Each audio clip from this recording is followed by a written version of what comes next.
Welcome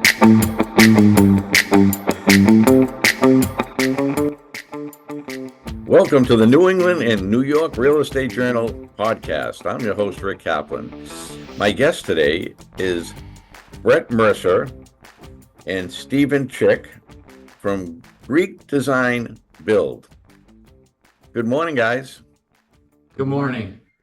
So tell me a little bit about your journey. Let's start with you, Brett. Tell me about the journey coming into this whole industry. Sure. I've got quite a different type of journey. I actually grew up on a beef cattle farm in Virginia. And to say that if I told my 18-year-old self that I was going to be, spending 20 plus years in New Jersey in the mid-Atlantic area, working up in this area, I would probably have told myself that I was crazy. But I was, so my uncles are all civil engineers or mechanical engineers. They really felt like that was a good industry for me to go into with just my desire to, work on the farm. Always wanted to, tinker with the tractors and, and working with my hands. That led me to Virginia Tech, where I graduated with a Bachelor of Science in Civil and Environmental Engineering.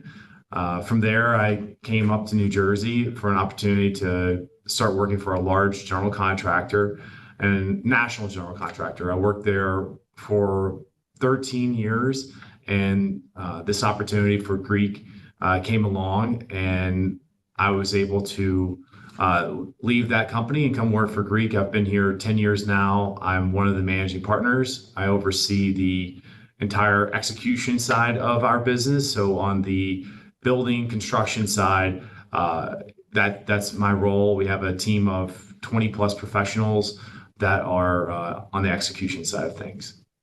Well, before we get to you, Stephen, Brett, do you ever wish you were back on the farm? Yes. So it's so interesting.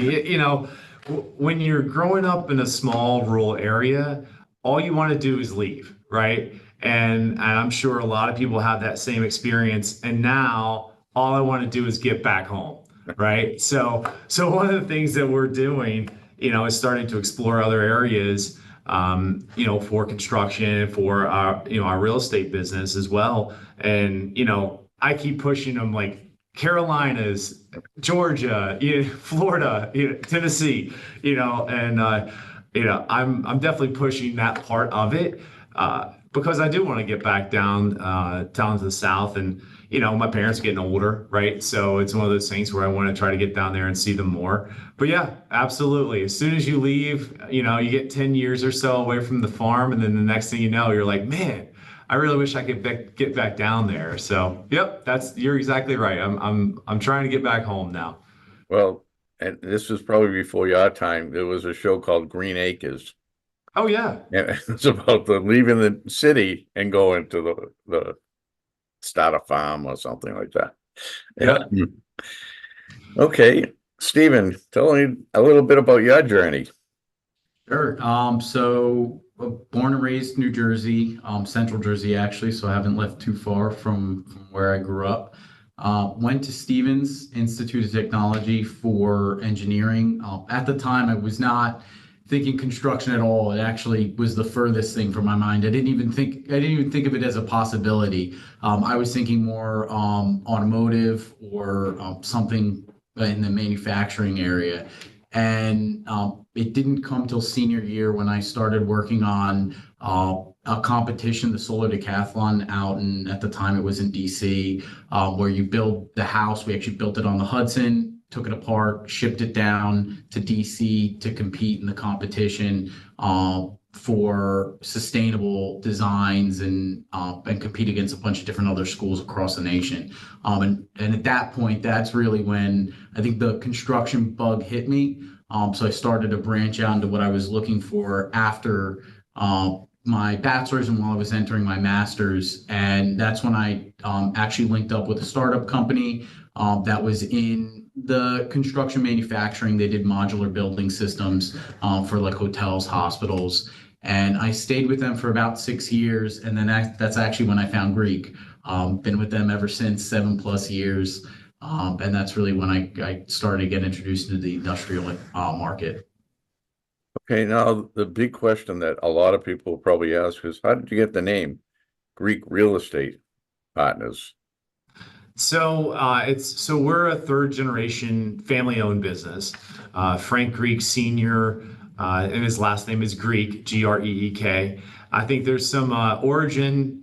We've been told different stories, but the most understanding is that it was an Italian family, but during immigration, the Greco was lost and it became Greek. So they've been Greek ever since. Like I said, Frank Senior started the business in the late 30s, small general contracting business in Bergen County.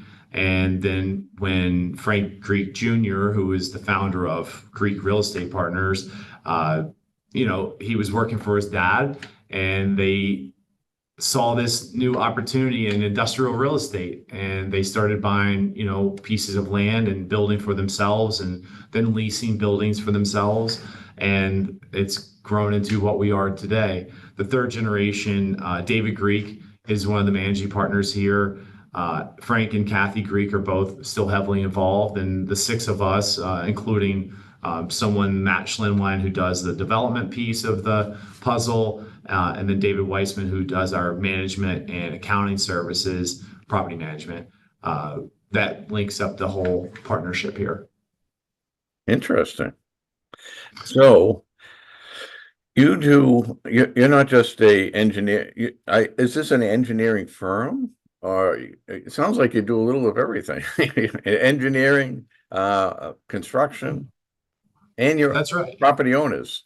That's right. So we're truly vertically integrated in the sense where we have acquisitions and land development services, design, pre-development services, construction, and then property management. So it was, Frank Senior and Frank Jr., they would buy a piece of property, build a building, lease it, and manage it. We still have many of those buildings in our portfolio now. And that was like the original plan. So, over the years, things have changed a lot. There's a lot of institutional money that's now into industrial real estate. And I would say of the last, say, 8-10 years, we've really started to branch out and do a lot of different things with institutional partners, which allows us to be kind of a smaller fish, using large institutional partner investment, but we can bring that owner mentality and also our nearly 90 years of design and construction experience to investment partners, where we'll work as a small general partner, or we may just be hired directly as a design build firm. We also are hired directly as just management, property management company. So, one of the largest things that we do here is manage other people's portfolios. And, we have a great team. And so recently, I would say over the past 4 years, we rebranded. We kept the Greek development name. That was our original name. But we really rebranded our different divisions to Greek Design Build, Greek Management, and then Greek Development, under the total name of Greek Real Estate Partners.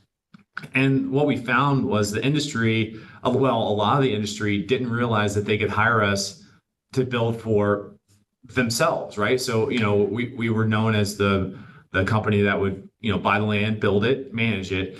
And that's really, we've been, Steve and I especially have been on the road show, I guess you would say, letting people know that, especially for other owners and land owners, that they can hire us to just be the builder. We don't have to be any part of the capital stack. We can be just the guy that they can build, and they can hire, and we can go and build it for them, bring our expertise to them. You also partner with other developers?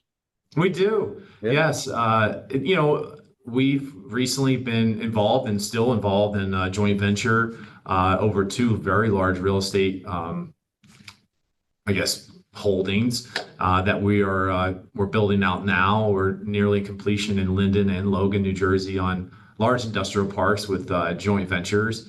And absolutely, I guess that's one of the things that makes us a very unique company is we can tailor our structures to what the owners really need. So if they want to hire just a builder, you have the design done, we can be just the builder. If you have a dream and you want just design and build, we can do that. Or if you come to us and say, hey, I've got this need, I need you to find me a piece of land. I don't want to do much with it. I want you to find the piece of land, build me a building, and manage it for me, then we can do that too. So, and anything in between, we're pretty flexible that way. Well, even if they have a farm and they want to raise the cattle, you can do with them. Listen, if I could create that's what I like to see a versatile company like that. Yeah, we could get beef cattle out there too. Absolutely. I've got that technology in my pocket. That's right. Yeah. So, you have a different philosophy than some of the other companies. Obviously, it's a different philosophy because you do a lot of different things, and you kind of broke it down to the things into different companies almost. So it's more manageable, I'm sure. That's right.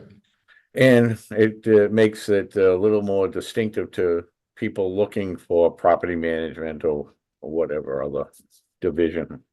So tell me a little bit about what your vision is for how you go about looking for new projects.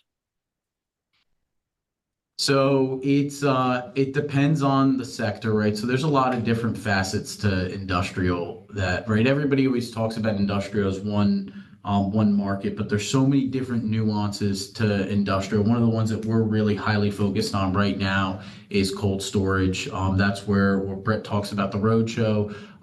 We've been to a lot of cold storage conferences recently to really highlight that experience that we have. But there's also other aspects to pharmaceuticals, cold storage pharmaceuticals, manufacturing. All of that is knowledge from 90 years that we've been building for both other owners and ourselves that we bring to the table. And so really the main focus that we've had is just getting the word out there, getting people to understand that we do that for them. We'll do it for anybody. And what we bring different than a lot of other design build firms is that vertical integration is really helps our team understand all the different parts of what being an owner is about. And even though they may not, our design build team may not be involved in those aspects, it gives them an eye into it that they can then bring more of an owner's mentality into these design build projects. So when other design builders may think about what is the cheapest way for us to build your building, and for them to save money, maybe they have a lump sum contract or something like that, and they want to get in and out as quick as possible and as cheap as possible. We take a step back and we say, listen, it's not always about the money. It's about getting you a building that's going to last 50, 60, 70 years, that's going to be highly flexible for you into the second or third tenancy, making sure that we guide the owner to design and build it the way where it might not be the absolute cheapest, but it's going to be the most cost effective for them, especially over the lifespan of the building. I think that's what we bring to the table that's different, and what we're really trying to get the word out for others to understand. So it sounds like you work with a lot of life science type of clients. We do have several in our, in the park that we're actually sitting in now. We have several different life science companies, tenants of ours that are in our buildings.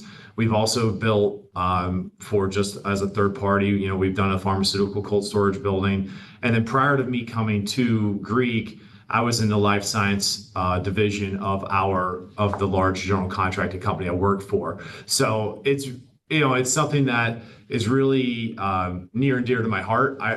there's a lot of technical aspects to that work, and you get to see some unique construction methods and different types of construction that you don't see right now in just industrial, that we're able to bring to the plate with our experience here. And then on the temperature side, temperature controlled or cold storage side, we kind of meld some life sciences with the food storage and FDA approvals and things that have to go through with that type of construction. And we're currently doing several of those projects right now. And to add to Steve's point, sometimes the owners have a dream, and they, like, we're working with one right now in Philadelphia. It's a family-owned business. They really needed more space into their cold storage warehouse.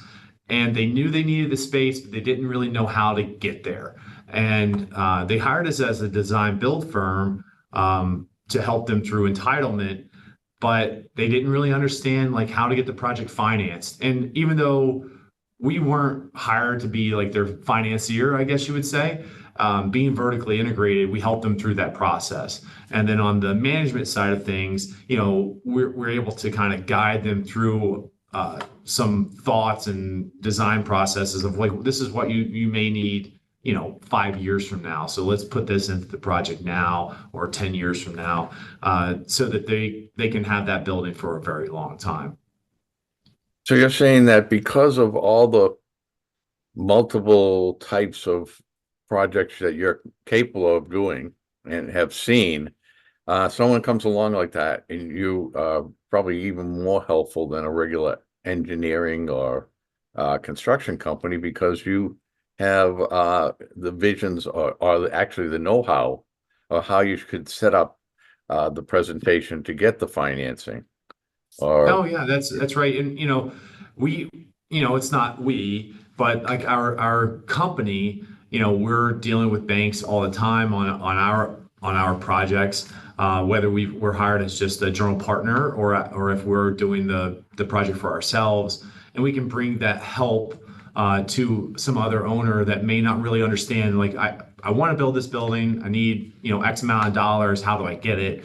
And we also can help bring those banks and the institutional partners along with us, just with our relationships, to help that process along. We're invested in the project, even if they hired us just as the design builder. It doesn't go forward if the financing is not done, right? So it makes a lot of sense for us to help in any way that we can, even Right. though we're not necessarily hired for that. We'll help that along, and also try to help get the best deal they can on the financing possible, because it helps them with their returns, and and we're here to help, right? I mean, the whole idea for us is to help that person build their dream. So Right. That's what you're there for, to make that property develop to what they want. that's right. And the first thing we like to do when we sit down in a meeting with an owner is just ask them, how do we help? Right? Because we can sit here and tell them that we've done this for 90 years, but how do you really need the help? And then from that point, then we can go from there, whether they need financing, or maybe they just need design or just construction, or they say, hey, I've got this great building, I just need someone to manage it. Then, we'll do that. Even if we end up not getting the job, right? Like, we still like to tell them, hey, once the job's built, we can still manage it for you if that's a big headache that you have, whether, you're dealing with multiple tenants and you need, rent collected and financing or accounting services, we're still here to help. We're really in it for like the lifetime of relationships, right? It's not a one project, we're done, we'll never see each other again. It's 5 or 10 years from now, when you have another need, or maybe you need expansion, we want to still be the person they call to help them along. Now, it's not always the case of someone calling you and saying, well, our business has changed, we need cold storage, we need all these other factors in our business, and we want to add it to this existing property that we have. Now, I know in certain situations that, and Steve, you said it's not always about the money. And in that case, it might be about the money because it could be too expensive to convert that to what they want. Do you come across that frequently nowadays? We do, right? I mean, money is a big factor, especially over the climate of the last couple of years, with interest rates going up. I think it's made development a lot harder for developers, and that's one of the things. So it's interesting, right? What I said, I'm going to almost say something contradictory, right? Where we say it's not always about the money, and that's when we're talking about the small dollar choices, right? And I feel like everybody always gets hung up on the pennies, and they're making choices that sometimes hurt them in the long run. So that's really what I'm talking about. But when it comes to getting a very cost-effective solution, I think out of anybody, we're one of the best to provide that. We've seen the different methods of construction. We've done almost every different type of way to build a building, and we're very versatile in actually analyzing all of those different ways and guiding owners to the best solution for their given problem, to keep the costs down, but to keep their design flexible. One of the things that comes to mind is our recent project down in South Jersey where we broke ground a couple months ago. We're still tweaking the design as we go because they're looking for, they're trying to make it as marketable as they can to potential tenants. So it's a spec cold storage. And in that one, for instance, we got hired with a GMP contract, meaning there's a ceiling on how much the owner could spend, but the reality is we're nowhere near it. We were able to really tweak the design throughout this whole process, making sure to get them what they need, but not more than what they should be buying or they'll need for the future. And we've been able to save them a considerable amount of money. And that's incredibly important, right? As Brett said, right, we're on that project, we're fee-based. So contrary to how many people may think of it, right, saving the project money does quote unquote hurt us, right? But to us, we don't look at it that way.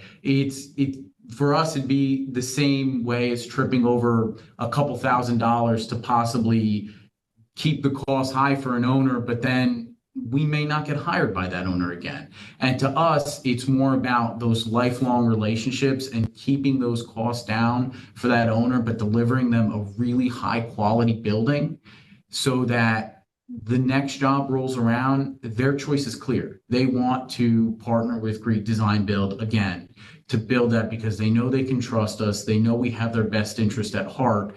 And that's when we talk about what we try to pitch, that's what we try to get everybody to understand.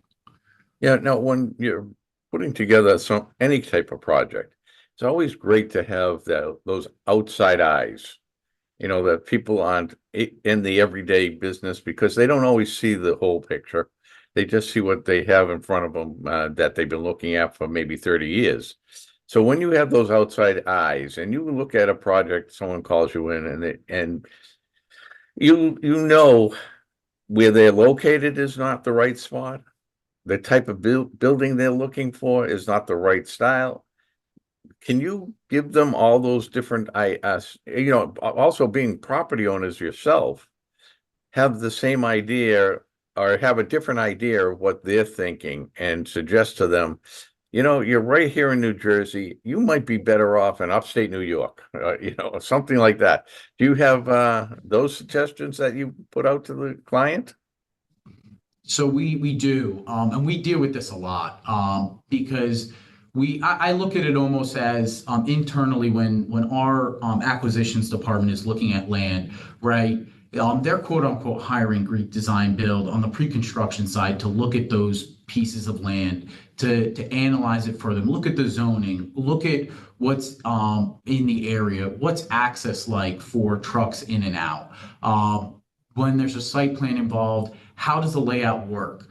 And this is where I think we really bring a unique style to the table because we look at it as, would the Greek family want to own this property, right? And that's the feedback that we typically try to give owners because we know that especially in the last couple of years, I feel like there's been a really big push to maximize costs, right? Land values are really high, so everybody wants to maximize the amount of revenue coming in. So that means maximizing the amount of square footage that's on that lot, right? But just because the zoning code allows you to build that square footage doesn't mean that it's the most marketable to future tenants. And so that's where, engineers are great at what they do. Engineers know the regulations in and out, know the ordinances in and out, but they know how to maximize different elements of it. When you hire Greek Design Build, we don't displace those engineers, right? They play an extremely valuable role in what we do.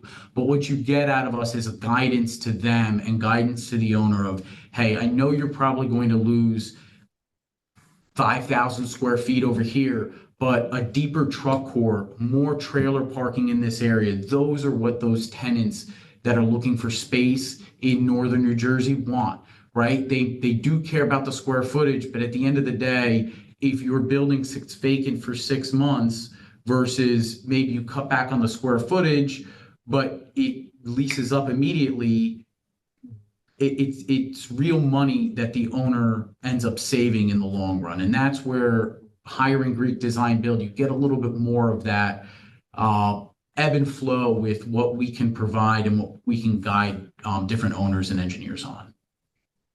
And so it almost sounds like you can give them an analysis of how things should work out for them if they do this, this, and this. Correct? Exactly. Yeah, we look at there are several projects that we will look at, and the buildings have been stretched to the absolute tips of where they can it's yielded square feet. So we understand that, but many times we'll come back with a suggestion of, well, it really doesn't help your truck circulation. Or maybe you've got the way it's set up is the trucks have to now go through the, like car parking lot. Like there's some things like where that's a big risk, right? You've got employees that are coming into your buildings with tractor trailers running right through your employee parking. So there's things that we'll look at a design, and we may not even get the project, right? But we're going to come and at least tell the owner, like, hey, this is kind of how we would do it. I know that this is how it's currently conceptually designed, but we think that you can get a greater tenant base by being able to add better truck parking or truck circulation. And then we can, float a couple of concepts through to the owners to say, look, yeah, it's going to reduce your yield by 15,000 square feet, let's say. But now you've got truck circulation that is truckers, and you have car parking with the employees, and you don't have to worry about liability, or anything running through those types of scenarios. And that's how we would think about a project. So they may say, you know what, that's how I want to do it, and off we go, and that's what we'll do, right? But at least we can bring the ideas to the table to talk about. And some they might like and say, well, let's do it to the building we have now or the property we have now. And, absolutely. We'll deal with that in another 20 years, but, and we've done that as well. Right. And, the other thing too, is that we have, we get calls all the time about, hey, I want to add an expansion to my warehouse, or, I've got this piece of property. Can you look at a concept? And, depending on what state we're in, there's some pretty strict limits on what can be done, whether there's, maybe there's wetlands in the area, or, there's, certain city, regulations that we have to work through. So, we're familiar with those too, and we can help guide an owner and say, well, yes, you've got 20 acres, but 15 of those are wetlands. So you really want to be able to get, a 2 or 3 acre site. So, we can help through some restricted sites as well. And then, on the brownfield side of things, we see a lot of that work, and we've done a lot in the past 10 years here on remediated sites, or sites that, they need to be redeveloped, whether it was, maybe it's an old warehouse that needs to be torn down and redeveloped. We're doing that more and more in the New Jersey market now, and in the Philadelphia market. So we've got that expertise to kind of guide them through like the step-by-step process of getting a redevelopment plan, working through, what does that mean, whether, the buildings were built, and how, what we need to look out for with the historic buildings, and getting them the best options they can on that new Class A space that we're going to build for them. Now, do you specialize in industrial, warehouse, office, that type of building? So I would say engineering? industrial is our main market. And like I said, industrial is like this giant bucket with a lot of different like divisions of it, of the industrial market within that like word, right? So we'll focus on primarily temperature controlled cold storage spaces, just your dry box warehouses, just for a shell tenant looking for some space to store items, manufacturing, the life sciences, pharmaceutical cold storage, and anything that falls under that industrial umbrella. We have never, Frank has kept this mentality for 60, 70 years that he likes to stay within what he knows really well and what he knows he can do well. And so that's what really kept the company focused on industrial since the 60s. And so we really haven't branched out, nor are we extremely interested in branching out to, say, like the multifamily residential or the commercial properties at large. Well, it sounds like you're on top of a lot of this, and you're up to date with what's going on with the cold storage and the labs. And what do you see being the next hot market in that that's scenario, the industrial or warehouse? So we're seeing specifically kind of honing in on that, right? So we're seeing cold storage boom right now. I think that's here to stay. I don't think that's going to die out for a while. What we're seeing is a lot of older cold storage buildings that were built in the 90s that are really starting to get to the point where their life cycle is fizzing out. They were built with materials and insulation values and clear heights that are just obsolete at this time.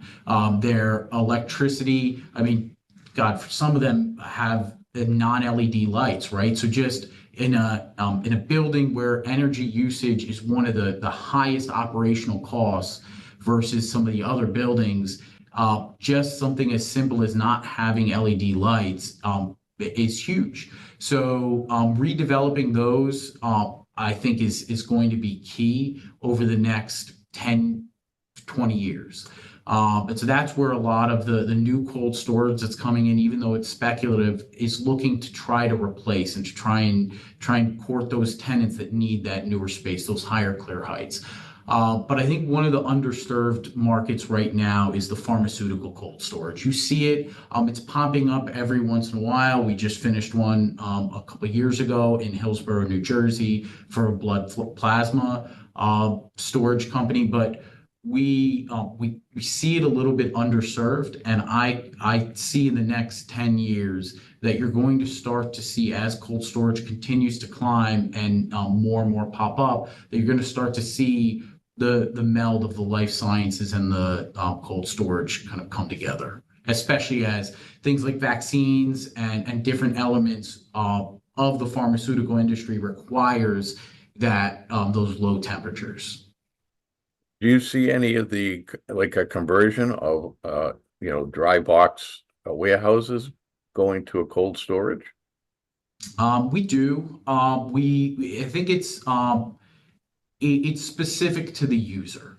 A lot of these tenants that are looking for cold storage, a lot of the times a dry box that's converted, we call it a box in box, may be limited to what they could store in there, the heights that they can store. So a lot of those tenants are looking just for straight cold storage, but that doesn't rule it out. A lot of what you're seeing in the box in box is either smaller tenants or tenants that aren't just limited to cold storage.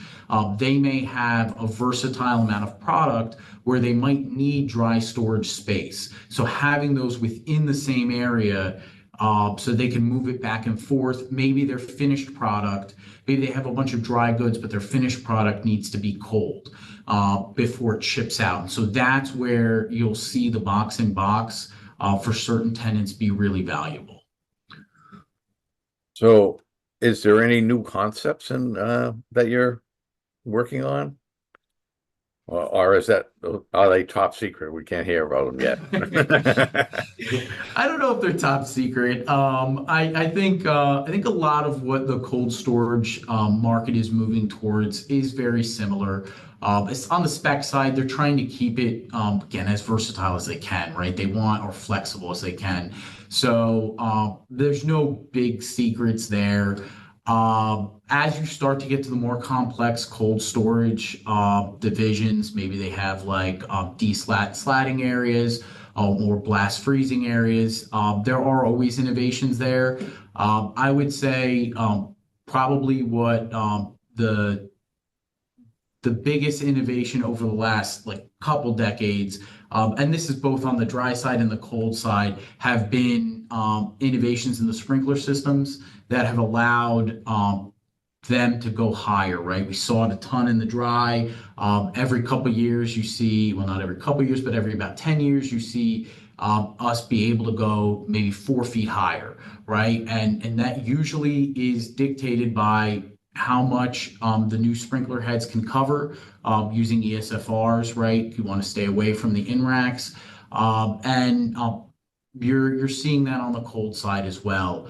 Now, I don't know if there's going to be any huge innovations there. We'd have to ask the guys like Tyco or Viking, but I do think that the industry as a whole, especially in clear height, is severely limited by what the sprinkler manufacturers can be able to provide them.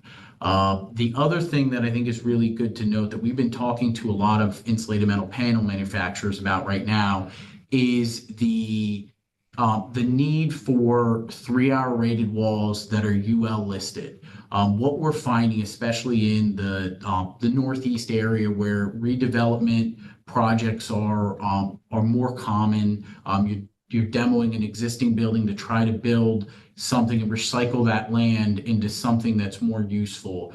The issue you're finding is a lot of these buildings to maximize, with the land cost being so high, to maximize that square footage while not losing out on functionality, you're building very close to the lot line. And the building code only allows you to build so close with a building so big.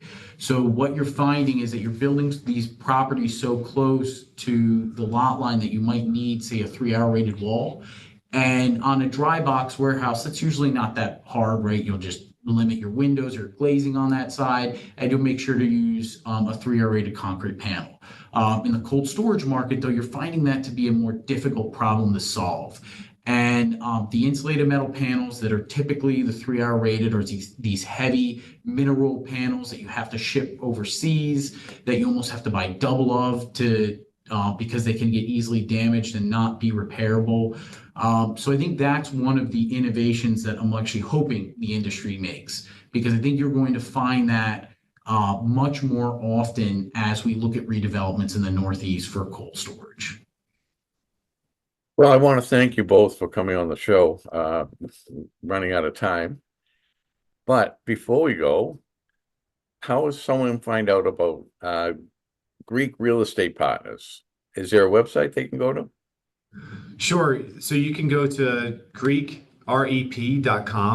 That'll bring you to our main website. You can go through there, see all of our different divisions. You'll be able to see Steve and I's smiling faces on there every once in a while.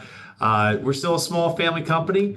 We have close to 80 employees here. So, if you reach out to one of us, you're going to get one of us. It's not a big 5,000 person, business. So, if you want to talk to us, we're willing to go wherever you want us to go. And especially if you're down south, reach out to me in particular, and I will be on my way down to see you. Well, Brett's really pushing. He's pushing to get out there. That's it. So you guys will do the work anywhere in the country? For a particular, I would say not anywhere in the country. Okay. If there is a particular owner that we've worked for in the past, absolutely, wherever he wants to go, we'll go. For us, if it's a new owner, we're really geared toward the Mid-Atlantic. That's where our expertise is. The New Jersey, Eastern Pennsylvania market is unique to say the least. So, we have a lot of connections to help the projects through. And that's where we're really strong for those new clients. But if we have an existing client that somehow sees the podcast and wants us to go to anywhere else, off we go. But yeah, I would say that's probably our strongest is in the Mid-Atlantic region. I've seen that they have a lot of cattle there too, That's right. if you want to go to South America, Hey, listen, we've yet to build a temperature controlled for cattle or beef yet, but I'm waiting for the day that I can actually see the finished product rolling through one of our buildings. So, hey, people listen to this all over the world. You might get that. Let's hope. That's right. And to anybody listening out there, regardless of where you are and what you want, we'd be happy to take a look at it and at least give you our 2 cents. Look at your site plan, give you some feedback. If we can be effective for you in that market, to build it, to design it, we would be happy to look at it and to tell you such. But we're honest, right? Yeah. We know where we're best suited, and so we'll tell you that. If we think, especially on the dry box side, right? If you have a dry box in Arizona, I'm probably going to tell you there's other guys local to that market that can probably do it for a lower cost than we can, especially on the general condition side. But if it's cold storage, the cost of our supervision starts to not be as much of a factor as it is the quality of the construction. So that's where those more expensive projects, you can actually see our value. So going across the country becomes a lot more feasible. Yeah. But again, whatever project you have, we would love to take a look at it and help you in any way that we can, if we can. Great. We're talking with Brett Mercer and Stephen Chick of Greek Real Estate Partners, and I want to thank you guys for coming on. Thank you. Thanks. And I want to thank everyone for listening. You've been listening to the New England Real Estate Journal, the New York Real Estate Journal podcast. I'm your host, Rick Kaplan, and until next time.